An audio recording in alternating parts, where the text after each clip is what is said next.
Welcome, everybody. Welcome to the Cat B and Andy B No Relation podcast show. We're coming to you live from the transatlantic, from the UK and the USA. It's Girls' Day today. I have the beautiful and lovely Beth Angelo in the house from Castle Rock, Colorado. And Beth is the co-founder of Healing Through Hope U, which is a Facebook online community of loving souls that hold space for one another in the grief community. On a personal level, she's a career fitness professional, holistic healer and light worker. She is the mother of three, two here on earth, one in spirit. And so she understands firsthand what it's like to experience loss. She's here to share it all with us, her journey, her experiences, her healing and specialities. But as a spirit channel, Beth also inspires the community with beautiful words. So we've got some beautiful words that she's channeled for you today that she's going to share with us. Beth, welcome to the Inspired Connection podcast show. Beth, you said that Sean, your son in spirit, talks to you, and in the holiday spirit, he was the first to share his words of wisdom with you. Share with me what experiences you had and what Sean. Sure. Thank you, Kat, for letting me be part of this. My son, Sean, is my second child, and he passed away in a car accident in February 2004. So I am over 20 years a seasoned griever, but I can go back to that moment in a heartbeat, and I invite those moments when I can, because I'm connected with this child before he was born, and I'm connected to him as he's not here in the way I wish he was. When we were first approaching the first holidays, the Christmas holidays in December of 2004, I couldn't imagine making it through. I thought I would certainly die before that happened. And I've always had little white lights in all my homes. My children, 3 of them, know that Mom loves these little white lights, and they're not just spirit lights. They're my birthday lights and Valentine's Day lights and St. Patrick's lights. And as the Christmas lights were coming up, on the phones on my way to work, I kept seeing these gorgeous lights and was conflicted with how can I feel the joy of the lights when I am such in deep grief over the death of my son. And I don't hear his words, I feel them. And I kept feeling these words, find me in the lights, Mom, find me in the lights. And I knew that that was going to be my link to on my way to work and on my way home from work is find Sean smile in more than just the lights. But that was my beginning of my connection with how am I going to make it through? And Sean has never left my side. Oh, that's beautiful, Beth. And when you're talking about lights, you're talking about physical lights, like the Christmas lights, like little tea lights. Exactly. And that's so poignant to me because on my Facebook page today, a lot of people have been posting, because last night I was doing a demonstration for bereaved parents for the holiday season, as I often do on a voluntary basis. And Spirit's theme for the night was, let your light shine. And love how Spirit had joined the theme or connected it to today's theme. You've also got some beautiful words.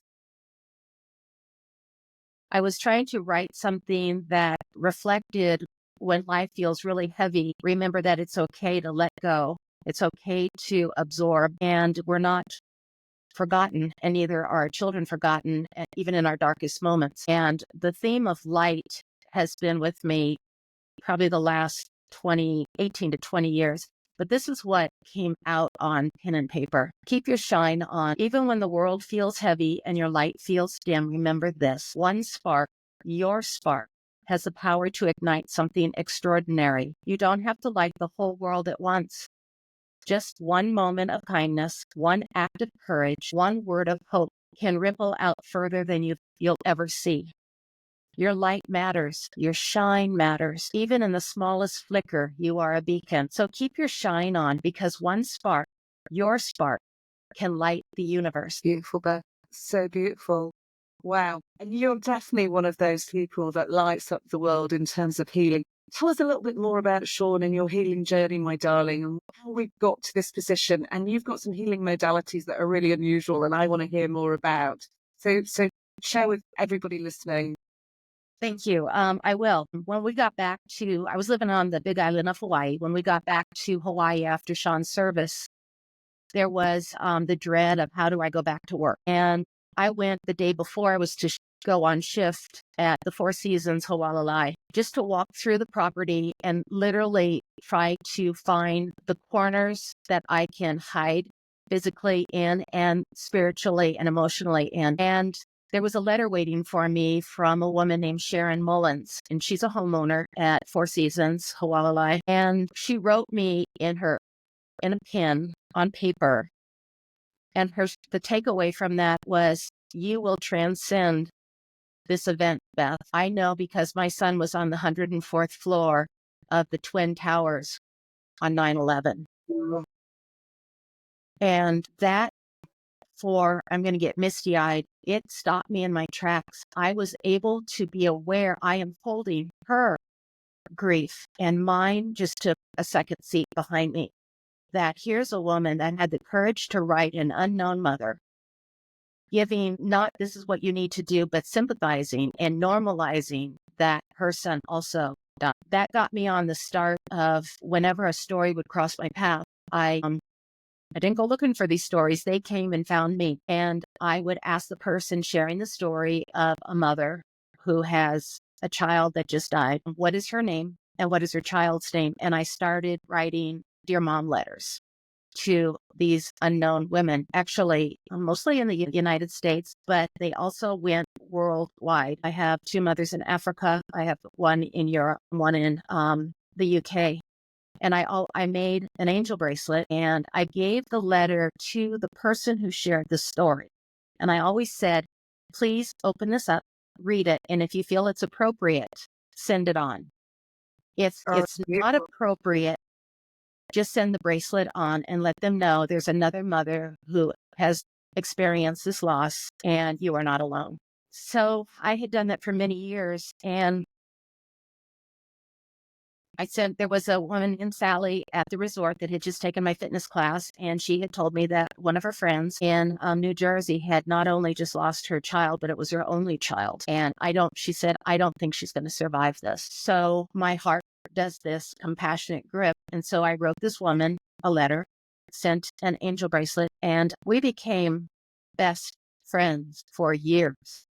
And I don't take the credit, I give it back to Spirit, but I also chime in with my son, Sean, and her daughter, Carly, conspired to connect the two of us because I do believe that Spirit had work for us to do. Going back, Sean,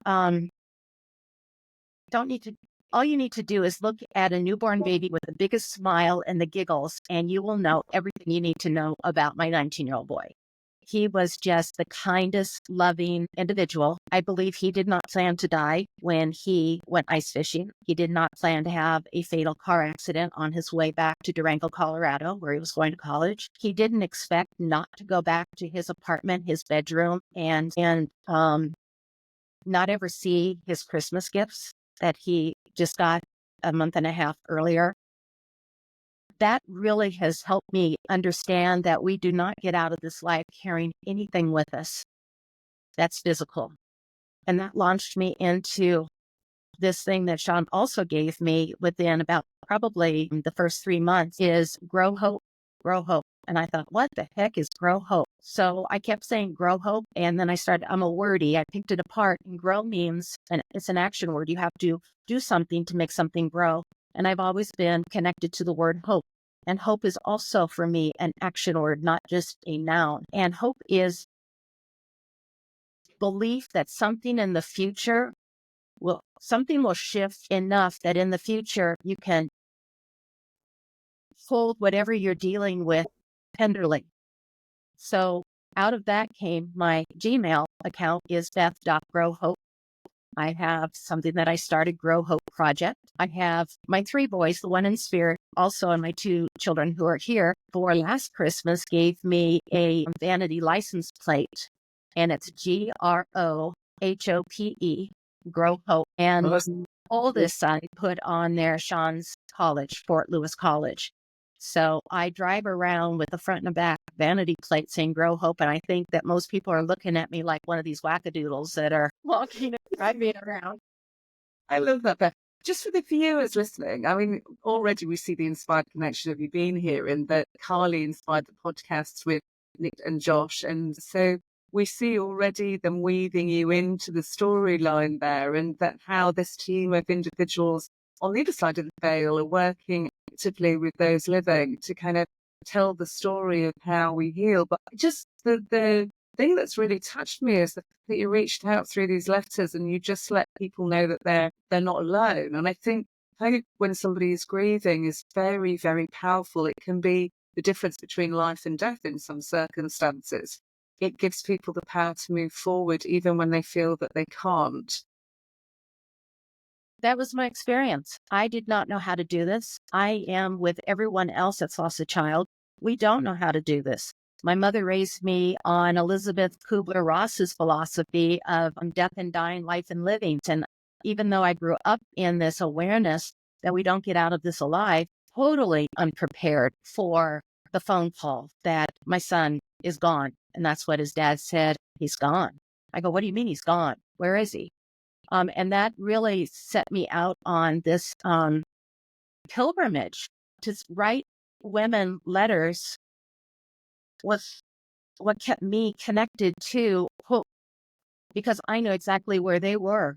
I didn't need to know their story. It's what I say in my notes, in my letters, is we can understand what they are without knowing the words that send the message that I have this deep grief. And something that I wrote here was heartbreak is unavoidable, but only if you choose not to love. It is not possible to understand what it's like to lose a child until you lose a child. I had to find my own answers that inside my life and loss for understanding. And the books I bought, and I bought more than I read. I still have an amazing library, and almost all of them I have not read all the way through. There was a time that I knew I had to be an active participant in my own understanding and my own healing, and becoming a seeker was what really saved me. Is I had to seek for answers for myself. And a lot of these answers that I got in I call them my dark days, sustain me. But I have moved eons away from those early markers. I call them mile markers, emotional markers. But I can go back and put myself in that spot anytime. Like I said earlier, I invite myself to do that. I am looking at my story and my grief not as a separate entity, but it's a huge slice of who I am today. Wow, that's amazing. It's not all, but it's not all of who I am. Beth, is it fair to say that you found joy in your life again and you found a way to heal? Yes, I have. Beautiful. I have come across the notion that, and it's what Healing Through Hope You believe wholeheartedly, is that grief and joy can coexist. And it's like you have it in your hands. One hand is your grief. It's always going to be there. It's not ever going to go away, but the way we hold it can change. And then we have joy. And joy at the beginning was non-existent. But I found myself, and a medium shared this with me, where do you think Sean is? And I didn't have an answer. And then he said, do you think he's in the dark? Do you think he is somewhere that he's lost and he's suffering? I go, oh no, he's in the light. He's in joy. He's in the trees. He's in the breath of the wind. And he said something very brave. He goes, then why are you looking for him in the dark? Wow, Beth. That was a shift. And I've had many of those shifts. They didn't come all together. And thank goodness they have been spread out. Call them synchronicities, call them shifts, awarenesses. They've all come at times where I was ready to receive them. Because I would have just boffed at it, you know. Do you think this journey is true of all people grieving, not just those that lose children? Or do you think it's very slightly more emphasized or profound in parent? I believe that there are different depths, colors, and containers of grief. But a loss of a relationship, a loss of a job, a loss of a limb is a grieving of what you don't have in the future. And you have to wrap yourself around that. I don't play the comparison game when it comes to losing a loved one. I know what it's like to lose my parents. That was nothing compared to losing my son. I know what it's like to lose a great grandmother and all my grandmothers. That compares nothing. It pales to losing my child. I do believe that losing a child or children, your only one or of yours, is a profound loss.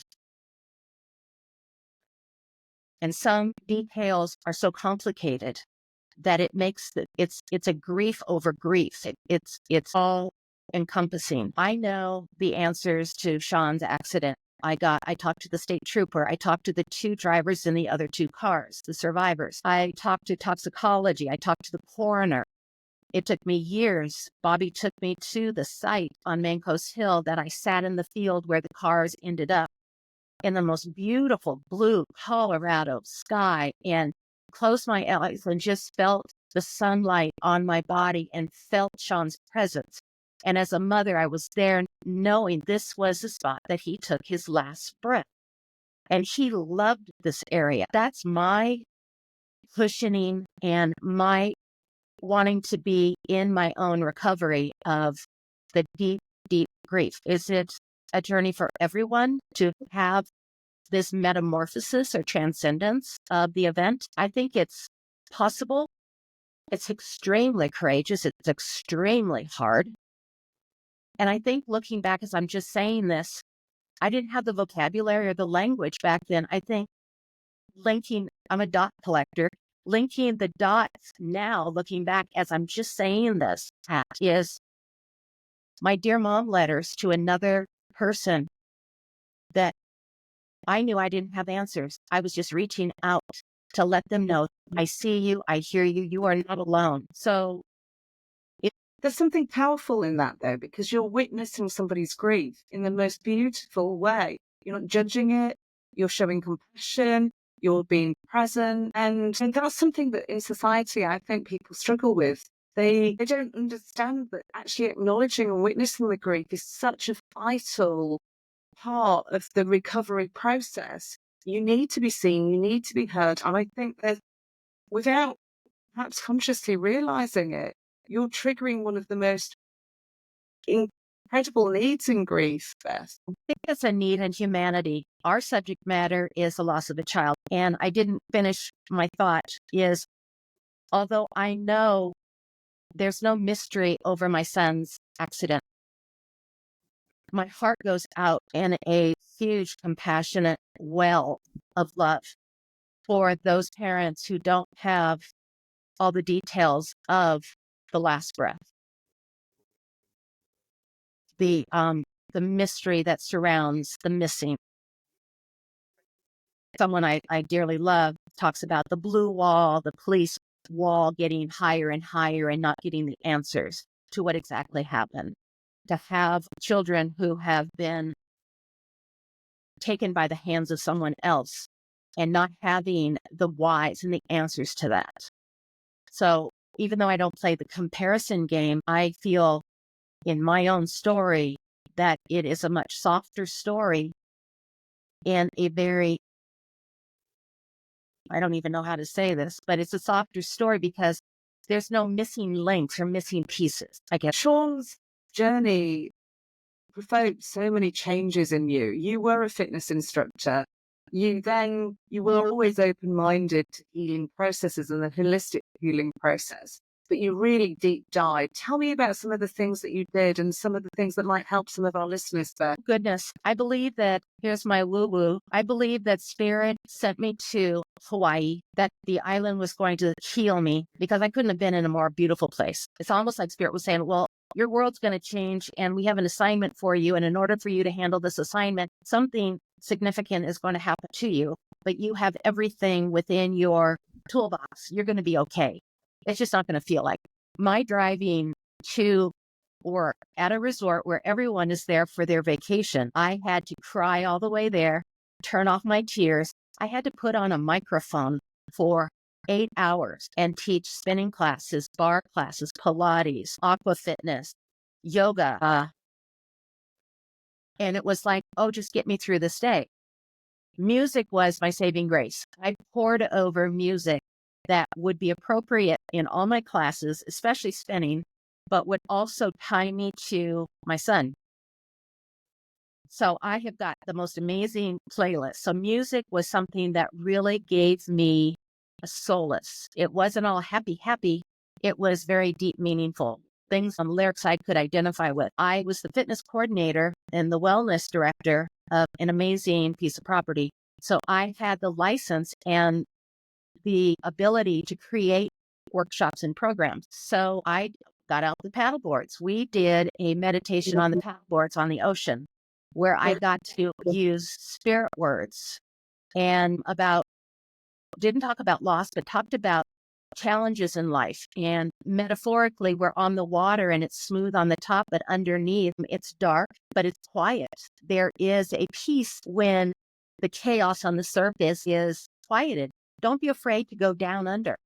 What's being called for you at this moment? The wind, the elements of the sky and mountain. I talked about the element of earth and fire and wind and water. And that all tied in with, once I understood a very ancient Hawaiian healing modality called Ho'oponopono, shifted another shift into an awareness that this might not sound good for everyone, but I do have a belief that I've been here before. And Ho'oponopono touched my heart and my roots and my soul of I probably was a medicine woman and some other. So anybody that doesn't know what that healing modality consists of, describe it to us then. Ho'oponopono, the word pono, P-O-N-O, means balance. So when something's out of balance, the practice is you try to find a balance back. So there's 4 steps. I did this when I was going through my divorce. I did this when I had grief pain in my body, when my body just was disintegrating over my immense grief. I do this in our political arena. I do this in when relationships kind of go off, they skid off. The first one is, so let me give you an example. The death of my son. So the emotions of grief. So let me just use Ho'oponopono as an example for the emotion of grief.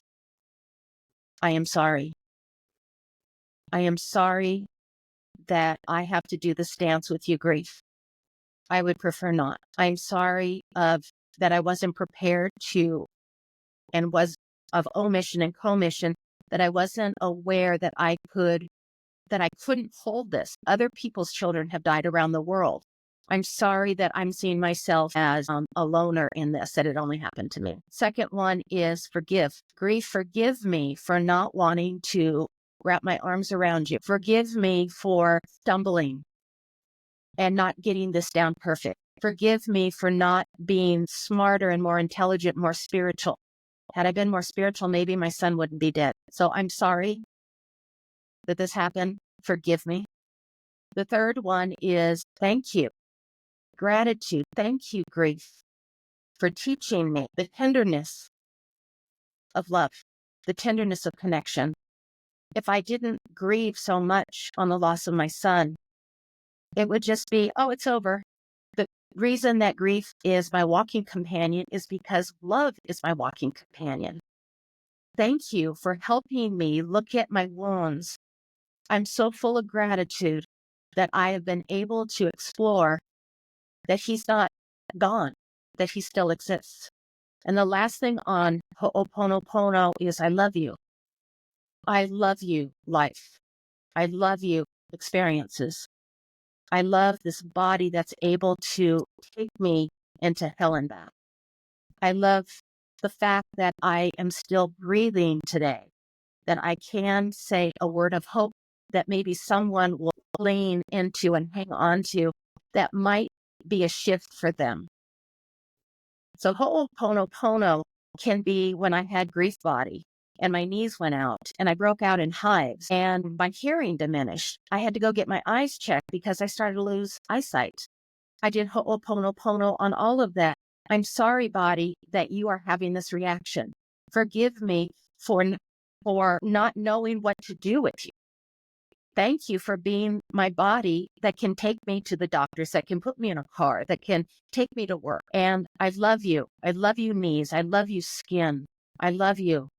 And then if I don't understand what's going on, I go back to forgive me for not knowing. Well, and did you see a physical change in your body, Beth, when you do that, or in your energy field? Both. My energy field first. I was in limbo. I wasn't walking on the ground. I was tethered. I couldn't feel. I was living in Hawaii. I could not see the beauty of the sunrise and the sunset. I saw it, but I couldn't feel it. I knew it was there. Absolutely. Yeah. My energy field was absent, non-existent. I didn't care about my emotions. I didn't care about my nourishment. I didn't really care if I drank. I lost a great deal of weight because food and cooking was not anything I was interested in. I didn't know how I was going to go through this, but there was something of a knowing inside of me I've had ever since I was a little girl. I knew I was going to survive this. I just didn't want to. My Wow. physical body, every 2 weeks, every week and a half, I was at Dr. Gantner's office. We did x-rays on ankles, did x-rays on my spine, all non-conclusive. Everything's fine. Hives, the minute I would show up and have him look at something that afternoon, that evening, it would be gone. And I remember Wow. So writing. it's almost like your body's trying to tell you that you need to witness the grief. And the words, it seems to me, Beth, that the Ho'oponopono component is that through words and language, you're communicating and connecting to those elements, be it your body, the earth around you, the environment, the tragedy that you've gone through. It's helping you find connection. It's almost like a bridge pulling two things together or closer, or helping you to learn to navigate through those gaps in awareness. Well, it is a bridge, the mind, body, spirit connection. Those that do yoga, those that meditate, those that go to prayer, those that go to church, those that come to conferences, hear all the time the mind, body, spirit, the mind, body, soul. Why wouldn't the body, listen to the mind that says, I am broken, I can't do this? And I have a big belief that when my heart was so broken, my body says, I'll help you, because my heart couldn't hold anymore. My soul couldn't hold anymore until I understood more. And my body took care of me. That's the point, Beth, because I meet so many people who sometimes many years after grief, not always in the moment of grief, experience their body going into lockdown. I had a lady just the other day that Tara Nash and I were talking to, who, had been able-bodied for 6 years, been able to walk, was really walking her grief of her husband. And then suddenly she finds that her body goes into lockdown and she can't move. It happens to so many people, and it's a really tangible, physical thing, isn't it? Yes, I don't look any longer at experiences being linear. I look at it as a spiral, that I don't go back. I don't not deal with something. I'm always moving forward, which is something that brings me back to my Hawaiian roots.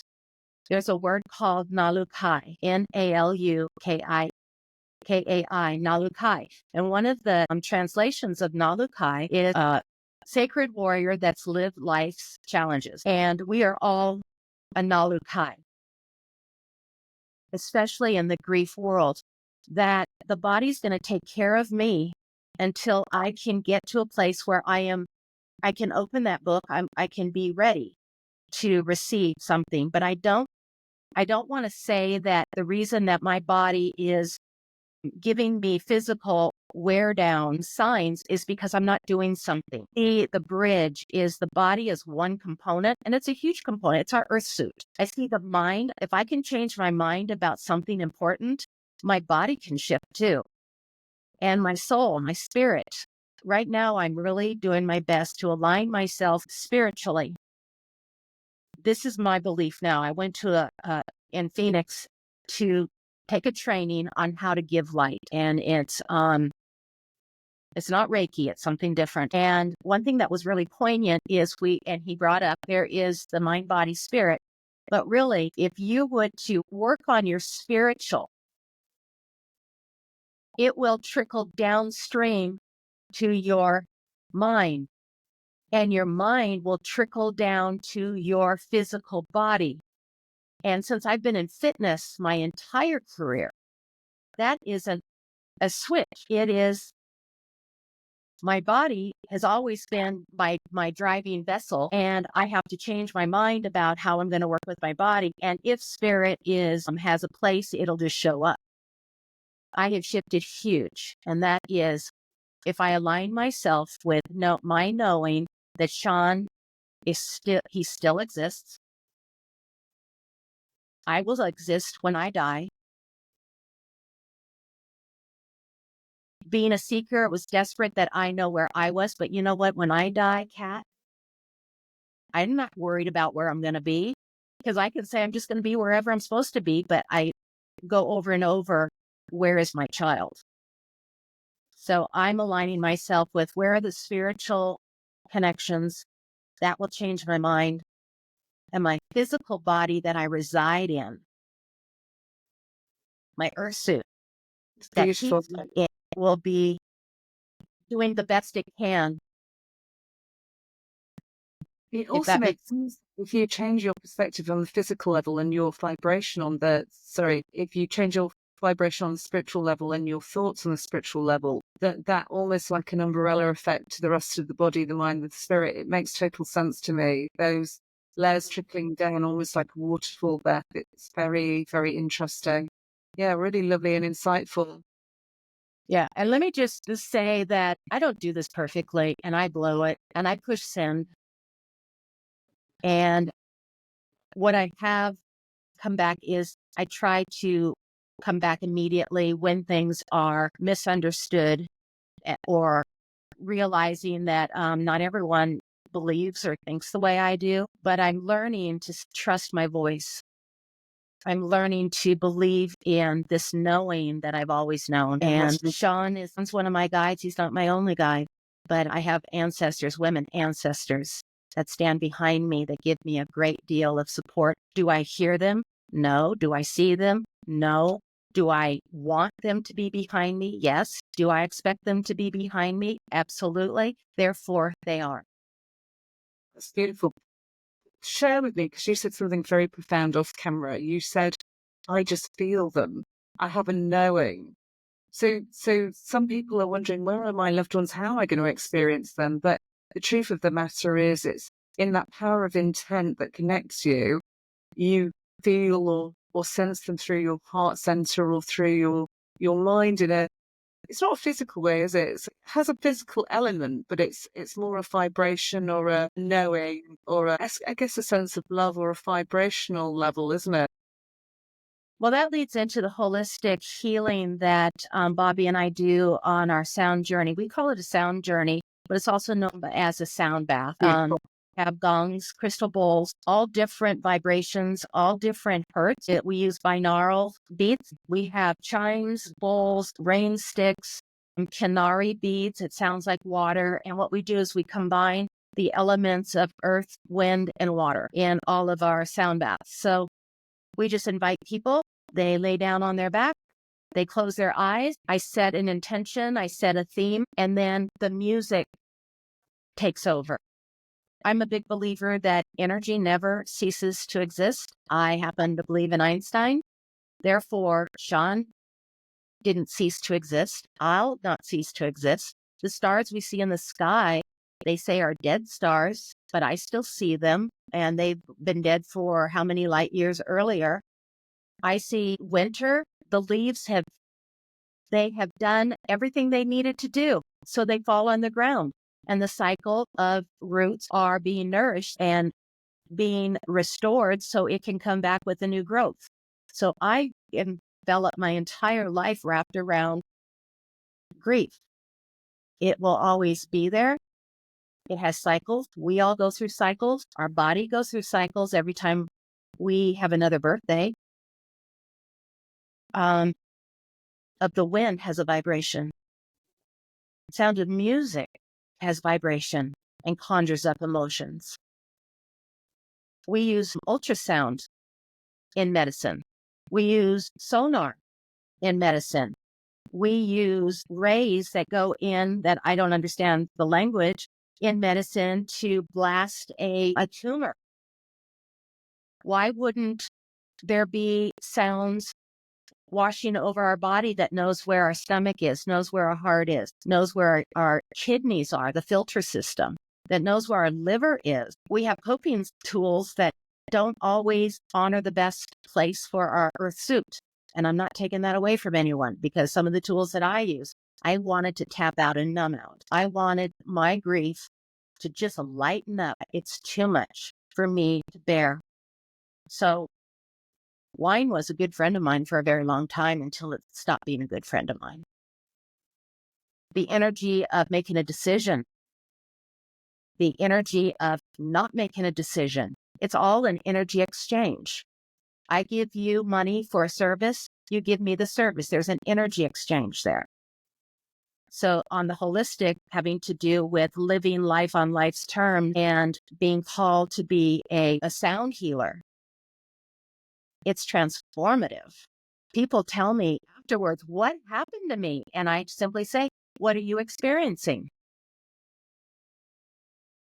It is very profound. I do sound healing, as you know, with my voice and use frequencies, some of which can't be heard by the human ear. It has profound effect on people. It is a language all to itself with vibration. It can create resonance and harmony. It can bring things into alignment. It can shift and move things. And when you've got an energy block, that can be very profound. And we do see in our communities, don't we, Beth, people that get broken heart syndrome, cancers in certain areas of the body where the grief's been stored, or injuries or pain that they never experienced before. And we see that real genuine shifts in health when we find a way to heal and kind of process that. So yeah, extremely powerful. Thank you for sharing. If people want to contact you or get in touch with you, Beth, or use any of your services, how do they do that? 2 ways. My email address is probably the easiest way, and that's Beth, BETH.growhope, GROWHOPE @gmail.com. Put in the subject matter so I kind of know where it's coming from. Is you could put just cat and spirit. My phone number, you can always text me, is 808-896-1726. That has a little bit of a filter, so I would do the email. On Facebook, our grief outreach is Healing Through Hope U as in university, because we kind of took a avenue that we want to use psychology, spirit-led. How do you, as a grieving person, connect with who you are while you're dealing with grief? That we want to honor, and we want to give courage. What are you going to do tomorrow for dinner? Or how are you going to, for these, not just how do I find my child? That's a given. But we've taken on where we want it. This is kind of a grassroots of giving. We call them circle gathering. So everyone around the circle is holding the rim of the circle, and everyone's an equal. It's not a lecture. We have a theme. We talk for a few minutes, and then we invite people not to say anything, to use the chat box, to say anything. And it's very intimate. It's confidential. And there's beautiful souls that show up. And we also believe that there's tools all over. And if something resonates with you, lean into it. And if you grow past it, it's okay. It's like a trainer. If someone grows past me and wants to hire another trainer, I'm okay with that. It's like a hairdresser. Sometimes you just want to try another hairdresser. And then you're always worried, well, what are they going to think? Trust yourself. Beautiful. I want you to end on some beautiful words that you wrote. Read those words for me one more time, the words that you channeled, because I just think that's a lovely way to end the session today, Beth. Okay. Thank you, Kat. Keep your shine on. Even when the world feels heavy and your light feels dim, remember this: one spark, your spark, has the power to ignite something extraordinary. You don't have to light the whole world at once. Just one moment of kindness, one act of courage, one word of hope can ripple out further than you'll ever see. Your light matters. Your shine matters. Even in the smallest flicker, you are a beacon. So keep your shine on, because one spark, your spark, can light the universe. Thank you. Thank you.